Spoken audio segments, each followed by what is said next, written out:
Yung 2000. Yan po. Yes po. Meron tayong kettle kasi na may combination na digital. So ito ano Baka magsusulat Oo, digital yan. Yes, digital. Baka magsusulat or ano man, nilagay mo sa yan yung ginagawa. Kasi sulat, pasensya na wala sa probinsya. Yung digital kasi ma'am, sir, yung ating kettle na digital, combination po siya ng reactive load at saka resistive load. So hindi siya maaaring gamitin doon sa ating resistive outlet. Yung resistive outlet natin is purely designed doon sa mga heating element na direct lang, walang circuit po. Kasi yung digital kasi may circuit, may electronic circuit sa loob yan, na kailangan niya talaga pure 220 volts AC. Tama po? Yung ating resistive load na design ng ating circuit, yung ating gadget po, yun ay pag isinukat natin doon sa ating tester is 220 rin po. Pero pag isinukat mo pabaliktad, wala ka pong makuha. Gawa na yung term dyan, yung ating wavelength. Wavelength, okay. Ano lang ma'am ha, at least para makuha natin. Kung ito yung signal wave ng EC, yan ganyan, 1 cycle, 2 cycle, yung nangyari yan, after lumabas using oscilloscope and signal generator, ang mangyari sa atin dyan, nagiging square wave po siya. So yung ating requirement doon sa digital, yung may mga digital circuit, electronic circuit, ito po ang talagang kailangan. In order na magkaroon siya ng proper voltage doon sa kanyang circuitry. Compatibility. Yes po. Sa atin naman po, kasi yung ating resistive load na yan, although na ito is 220 volts din po yan, pero yan ay tinatawag sa term sa science na pulsating DC po siya. Nakatulong, yes po. Sa saang gamit, especially po in flat iron. Napakaganda po siya sa flat iron dahil na magre-reduce siya up to 50% doon talaga sa flat iron. So kasi yung water heater natin ma'am, especially kung 2-3 lang naman kayo magkape, 3 tasa lang ginaman ninyo, minutes naman kulo na yan, di ba?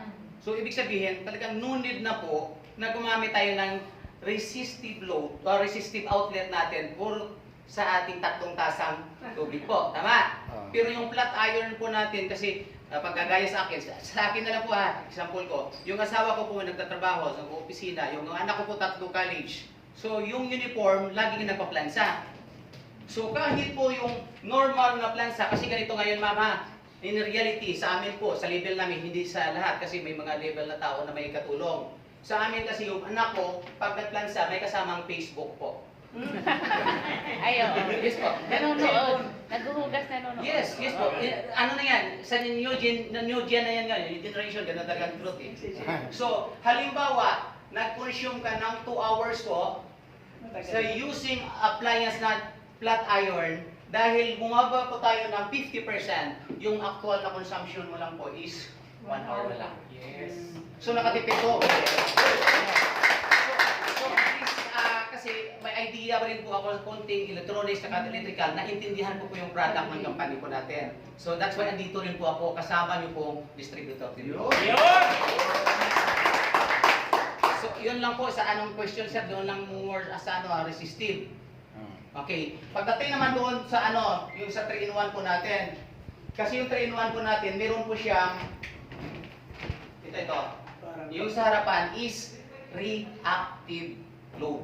Ano naman po yun? Yung reactive load, kasi uulitin ko lang kasi medyo na-shock ako sa yung ibang leaders na nag-present using talaga sobra-sobra ba magdilin mo. Kumbaga yung Masyadong technical. yes po. Masyadong kumbaga kahit ang patay kumbaga nabubuhay. Parang ganyan sa totoo lang. O di na nila tayo. Exaggerated. Exaggerated. Exaggerated. Tama mo yan, ma'am. Tama. Pasensya na po kasi nung tinuro sa English yung accent ko ako. Ganito po, yung ating naman reactive load, bakit kailangan ito? Ito yung tinatawag na appliance protector po natin. Wow. Kasi yung appliance protector natin, anong trabaho function ito? To protect nga ng appliance natin. Yung mga sensitive appliance po natin. Ano yon? Desktop computers. TV. Yung malalaking TV po, pwede. Di ba? yung mga aircon na inverter type. Kasi after ng warranty, ano mo sila sira? Board. Anong cause? Patay sindi po ng power. Kasi pag nakalimutan natin i-off, yung i-unplug yung ating sensitive appliance, pag resume po ng power, let's say itong community, ang daming bahay, ang daming household. During brownout, yung iba sa atin dito nag-shut off ng kanilang breaker. Tama ba? Yes. Yung sa inyo po, wala po kayo. Andun kayo sa office o saan po kayo. Pag resume ng power, since na ikaw na lang yung naka-on, mas mataas voltahe ko, hindi? Yeah. Yes. That's why nasisira yung ibang appliances. So ito yung nakakatulong po. Kasi meron po siyang time delay na 100 seconds. Kasi yung first impact lang naman talaga nakasira eh. Yung impact ng una na pagbukas ng voltahe ng power source natin ng Meralco, mataas talaga yan. 250 volts yan.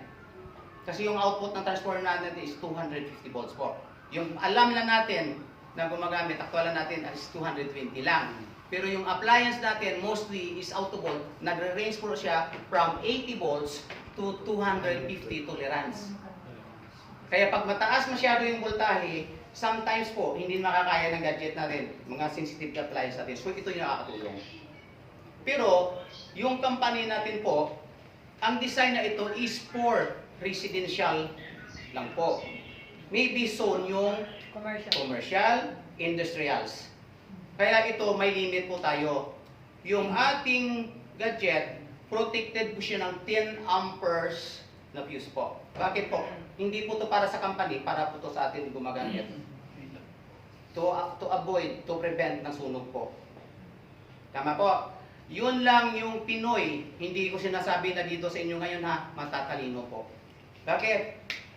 Isang outlet, specific po tayo, one appliance at a time, ginagamitan nila ng extension po. Power. Saver. Yes. Saver.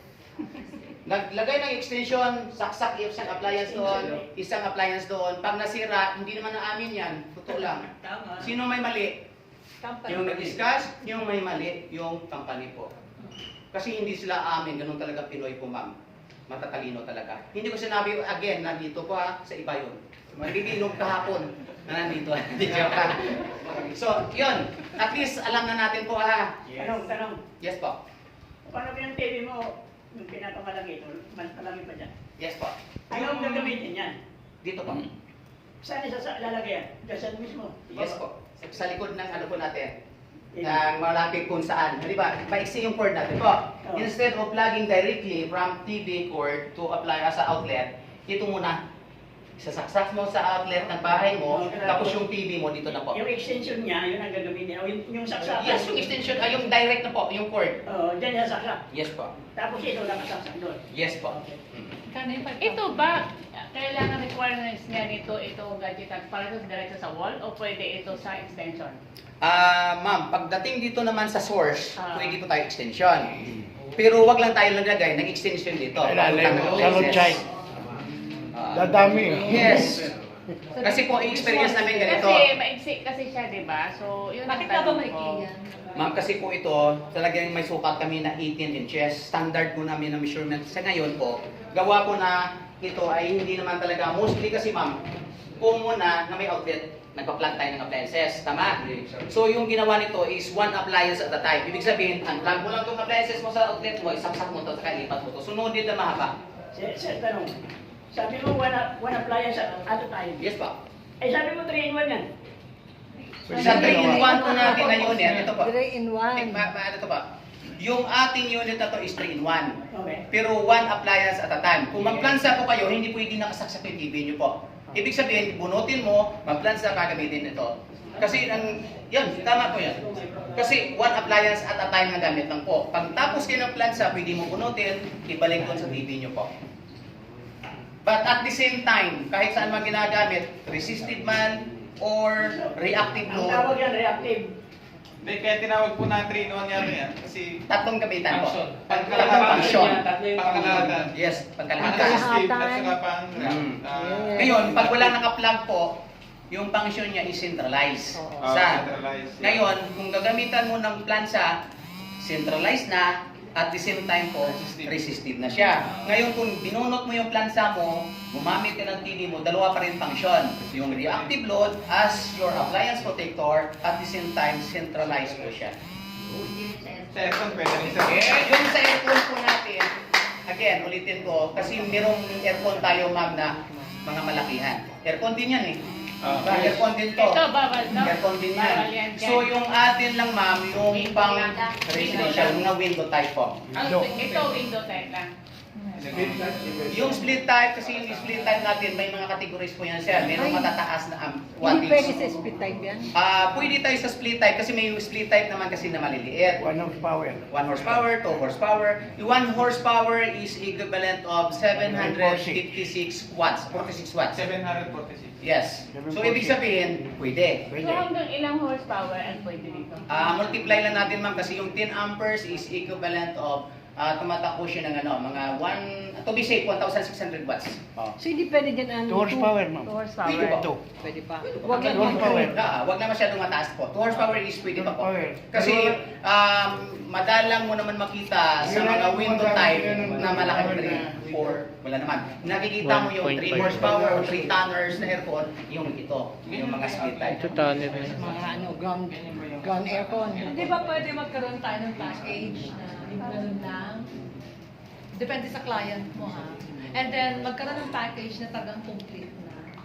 Meron po yung Para hindi kami company. nag-iisip. Yes, meron po. Meron po. In fact po, yung company may niluluto, kasi non-stop kasi yung yung brainstorming ng company Yes. kung paano i-enhance na both ang company at tayo po ay kikita. Kasi yun ang talagang bottom line dito, mami. Paano tayo makakatulong at the same time kumita po. Kasi ito yung pinaka main objective kasi ng company, tayo na gumagamit, tayo rin ay nakakasave po. Yes. Kaso lang, dumating sa punto na yung ibang leaders masyadong excited, masyadong sobra-sobra talaga na gusto na ipakita sa mga clients nila na almost zero yung botador. Wag po. Yes, yung sa atin naman, ma'am, sir, to be honest sa inyo, gumagamit tayo ng ilang taon, nagbabayad tayo sa Meralco na walang bawas, pero namimiss pa natin magbayad, hindi. Kasi puputulan tayo, kasi kailangan, needs yan, necessity yan. So, kung halimbawa bumili kayo ng gadget, nakakasave po kayo ng 500 monthly, nakatulong po ba hindi? Nakakatulong. Pero hindi yung magagalit ang maral ko dyan. Sir, hindi po. Kasi itong ating gadget po is hindi siya nagnakaw ng kuryente. Nasa road side tayo. Kasi ganito na lang, i-ano ko sa inyo ha. Bakit iba-iba yung mga natin? Iba-ibang load sa bahay. Ito yan. Pasensyahan nyo yan, drawing ko ha. Yung ating term dito is power factor corrector. Bakit corrector? Kasi nga, yung ating bahay, iba-iba't gamit, tama? Merong bahay, ma'am, na 1 kilometro ang layo doon sa main na transformer, tama ba? So, yung ang trabaho, lahat ng bahay may power factor trouble. Yeah. So, i-arrange natin ng corrector. Yan. So, yung power corrector natin, yung power factor sa bawat bahay po, nag-range for yan from 0 to 1. Yung power factor. So, i-correct natin ito. Halimbawa, ito yung current, ito yung voltage. Para malaman nyo ganito, bakit tumataas yung bill natin? Na hindi man tayo na. Halimbawa ganyan, ito yung wavelength. Dalawa kasi yan makita nyo. Pero ito sa engineering type ha, ito yung voltage. Voltage. Alternating. Ngayon, hindi tumagma si current. Halimbawa si current, sumasabay si current, dito, ganyan, yan. Yun ang isosolve natin. Dapat itong power factor natin na ito yung wattage na ginagamit natin, dapat paiksiin po natin. Yun ang power corrector. Yes po. Yung gamit natin, kinocompute yan, based from 0 to 1, depende po yan sa inyong appliance na ginagamit. Nakadepend po yan. Pero kahit na hindi natin ma-perfect itong 1, kahit na dito lang tayo sa 0.5, napakalaking tulong na rin po yun. Nakakalaking. Hindi naman natin sinisiro kasi hindi tayo nandadaya. So ganito, yung tanong kanina, bawal ba o hindi? Hindi po. Kasi bakit po? Yung power source na yan, ito yung power provider. Tama po. Si Meralco, Meralco. Electric Cooperative, Yan. the others, bumibili lang yan. Doon. Bumibili sila si Meralco. Ito yung si Meralco. Bago dumating kay Meralco, may kontador po in order malaman ni power provider kung ilang kilowatts ang nabili ni Meralco. Tama po. And then, ito na si Meralco. Pagdating kay Meralco naman, papunta ng distribution sa bawat bahay-bahay po. Tama? Bawat naman ito, may sariling kontador. Yan. Palagay na lang natin, 100 kilowatt. Yung mostly na binibili nito, dito, 100 ano? 100 kilowatts. O, palagay natin 100 kilowatts, mababa. Ngayon, ito, yung halimbawa, 10 man sila, mayroon silang, okay, 1,000. Para taasan na natin kunti, 1,000. Sa 10 bahay, 100. Ibig sabihin, tuma. Kung may kulang man dyan, yun ang dinidivide sa consumer, yun yung mga power loss. Tama? Diba, may mga power loss tayo binabayaran. Tama? So, halimbawa, yung 5 bahay, gumamit na itong saver, nakasave man lang sila ng halimbawa, out of 100 watts, nakasave sila ng 10. Let's say 10. Yung 5 lang. Yung the rest is, sa 5, 50, tama po? 500. Kasi 100. Yung 5 naman, gumamit ng corrector, nabawasan ng 10. Yung 5 na yun, magkano sir? 450. 450. So, pwede Yung raise 450 ito. So magkano babayaran ng Meralco? Pwede raise 50. Ha? 950 lang. 50 yung magre-reflect nito. So nagnanakaw ba tayo? Hindi. So ganun lang po kasimple yung ating product. So yan, appliance protector lang siya pag nakasaksak yan. Dito pa. Oo. Pero at overall po, Overall, appliance protector pa rin. may ano siya. Yes, at saka centralized po, nakakatulong ng corrector ng ating power. Ilang percent, sir, kung hindi ginagamit ng centralized? Ma'am, kasi bakit sinasabi ng iba nagdidemo na malaki ang wattage? Kasi ulitin ko po, pag flat iron lang ginagamit natin dito sa likod, abutin niyo yung 50%. Let's say, hindi natin, sir, wala tayong ginagamit na appliance for centralized lang. For centralized Sa lang, lahat na gamit natin sa loob ng bahay. yes po, nag-rate po siya ng 10% pataas po. 10% minimum lang. Pataas. Hindi ako kasi nag-over ng ng presentation kasi ako rin babalikan. Oo nga. Kasi Kailangan sabi niyo, ang tama. pangit-pangit na tao na yun, ang pangit pang discuss, ang pangit pang galit, ang pangit na. Kailan tama lang. Yes po. Expectation, pero Di ba sabi niyo po yan is may time delay siya, no?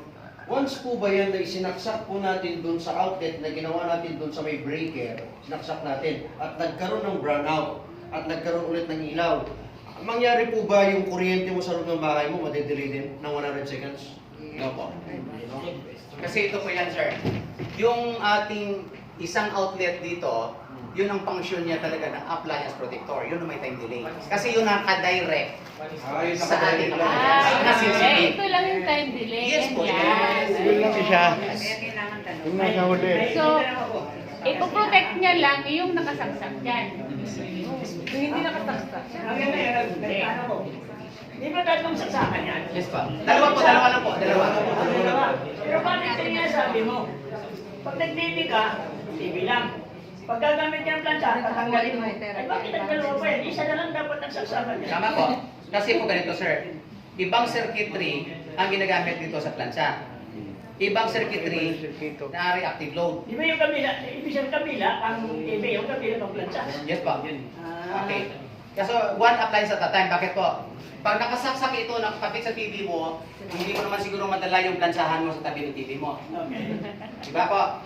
Ganun lang kasimple. So, ibig sabihin, kailangan mo kung gano'n yung plansahan mo, pupunutin mo siya para in order mapalapit Yun sa na lang plansahan. yun. Hiram-hiram lang. Yes po, yes po. That's why tinatawag ng company yan, one appliance at a time yung Yan, ginagawa. permanent yan nakasaksak dito sa exit. Yes sir, ito kung permanent naka-plug ito na hindi mo gagalawin, yung bawas nito, yung function niya is purely centralized po.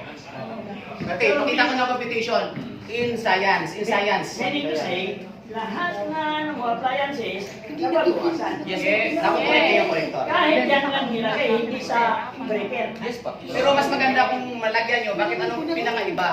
Anong pinag-iba? Dito tsaka doon. Kasi yung nilagyan mo doon, Sir, sadya makinig, siyang makinig. design para sa ating silver po. Ibig sabihin hindi mo madalas mabunot.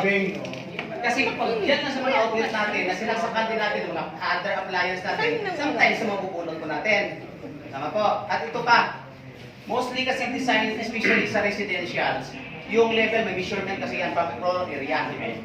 From floor area. So kung nabubunot ng bata yan, delikado. So mas na maganda doon ha. Madali, Safe siya. madali lang yan gawin. Yes po, napakadali po ang outlet. Madali lang yan, sir, gawin na yan. Mag-hire ng electrician.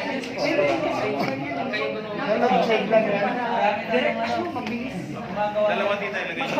Sir, question. May client po kasi ako na 24 hours gumagamit ng aircon eh. So, 6,000 lang yan. 24 hours nakasaksak po siya. 6,000 yan. 24 hours din yung operation ng aircon. In fact po, may gumagamit na ito na ano, 20 years na. Wow. Nakasaksak pa rin. Ang galing. Yes! Yung design na yon, yung nauna 20 years ago is purely centralized pa po. Sir, meron ako ganyan, pero hindi ganyan. Actually ma'am, marami po tayo makita sa other appliance store. Especially sa mga Ace Ace Hardware, Handyman. Meron po tayo nakikita yung mga parang mouse ang laki. Oo, yung parang mouse ang laki. Yes. Actually po, lahat na liters, lahat na Trinor, dinidi muna namin yan. Mula ako sa ibang company kasi related. Pero sir, ano ang ano yun? Ang function yun, okay din yun? Ma'am, ang function niya centralized pa rin. Oo. Pero yung maximum na deduction is only 2 watts. Sir, tanong. Kaya nakasaksak ng permanent. Ang necessary pa siguro kung magsaksak pa ko doon ng ibang Pwede yun. Oo, madadagdagan po. Kung makakatipid Kahit ilang saksak pwede. Kahit ilang. Kung marami kang gano'n, Ulitin mo lang po. may pera ka. Kasi kung gumawa tayo ng specific outlet or gadget sa saving device na nakalagyan doon. Pero kung may extra outlet ka naman na hindi ginagamit, as long safe po na wala kang bata, hindi nakaharang, pwede na siya. So pwede na, pareho lang ang effect. Yan na lang nakalagay. Yes po. Pareho lang yung effect. Pareho lang ang effect, pero mas maganda mong doon kasi hindi nabubunot. Safe siya. Saka sir, katabi. Tabi. Alin po ma'am? Aircon. Pitong aircon po. Kung pitong aircon na lahat na ano, pitong ganyan. Hindi naman. Kahit na tatlo, dalawa lang pwede na. At least, kasi ma'am, yung bottom line kasi dito natin ganito. Hindi naman talaga natin na isisiro. Kasi hindi never natin masisiro yung kontador natin. Yung atin lang is power corrector. Yung punto lang ganito, may pinaka gusto ko rin ipaabot sa inyo.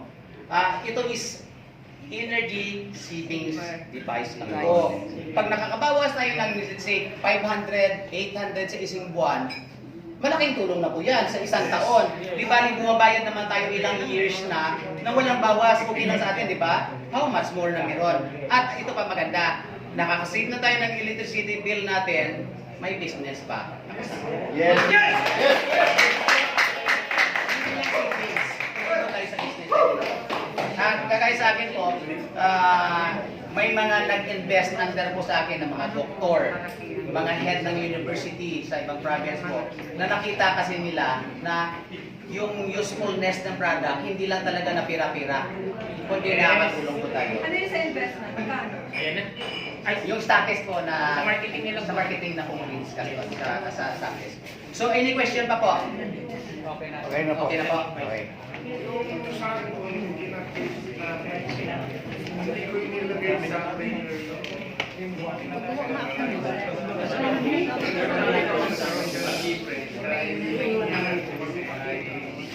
Kaysa yung sa akin na